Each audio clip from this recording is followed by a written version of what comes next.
Hey guys, Susanne here. This is my first video complete in English. I hope everything is well understandable and clear. If not, please feel free to leave a comment. I'll answer your questions as soon as possible.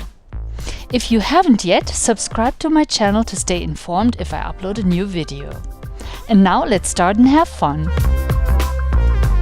With the first spring days of 2018, I felt the desire to sketch plein air out in nature again. I grabbed a new unused palette box in terms of filling it with some tube colors and have fun. And stopped immediately. Which ones of my tons and tons of colors would I choose for an outdoor landscape and urban palette? What could help me to become able to decide what'll be useful out there?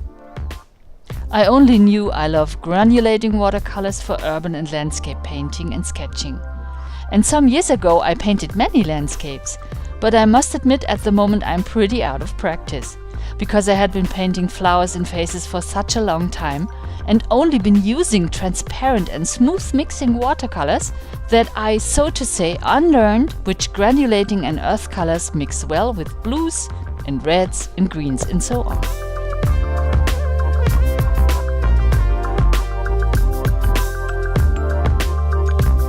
On the search for a quick and easy way to try everything out, I began with something like this, which left me fairly unhappy. This method would take way too long to come to a result, if I had to compare every color with every other.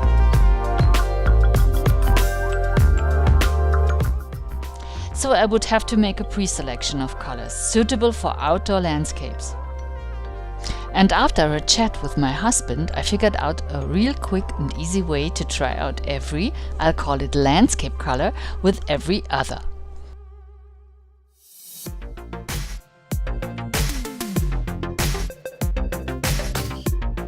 And here is what I did.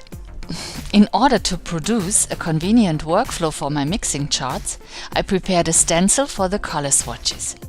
On a sheet of heavy drawing paper, I drafted a rectangle with 12 squares in 4 rows. In my case, the small squares are around about 2 by 2 centimeters. In order to make the lines visible for you, I traced them with a black fineliner.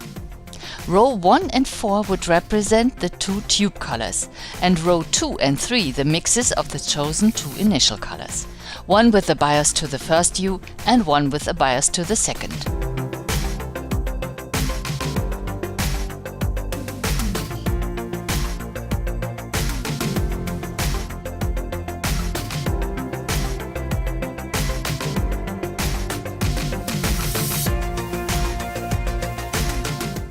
After cutting out the inner squares with a household cutter, I chose a large one of my favorite watercolor papers, a rough Hahnemühle 300 GSM, and stenciled on 18 of my small color charts to fill them as follows.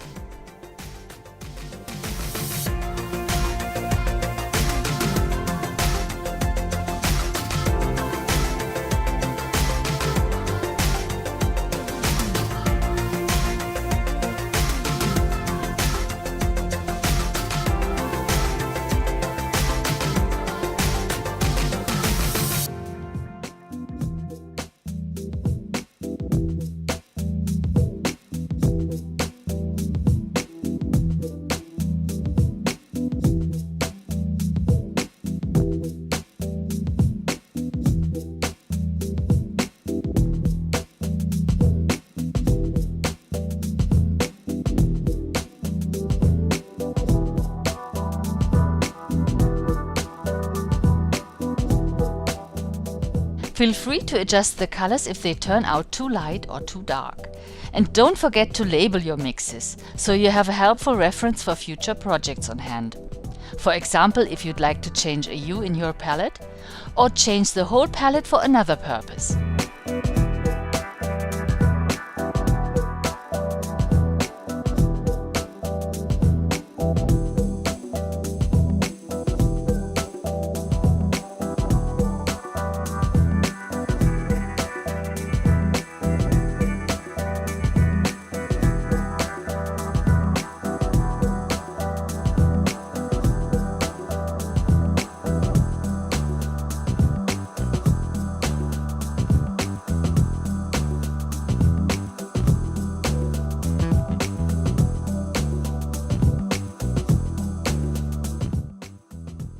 I love colors so much.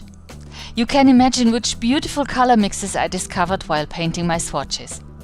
Sometimes the full tone looks very beautiful, and sometimes the baby you on the right was quite adorable.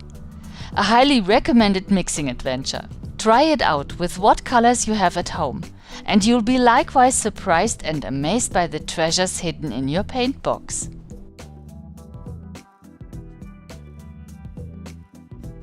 After this experience, I was able to fill my watercolor palette with the most versatile 25 color selection for painting outdoors.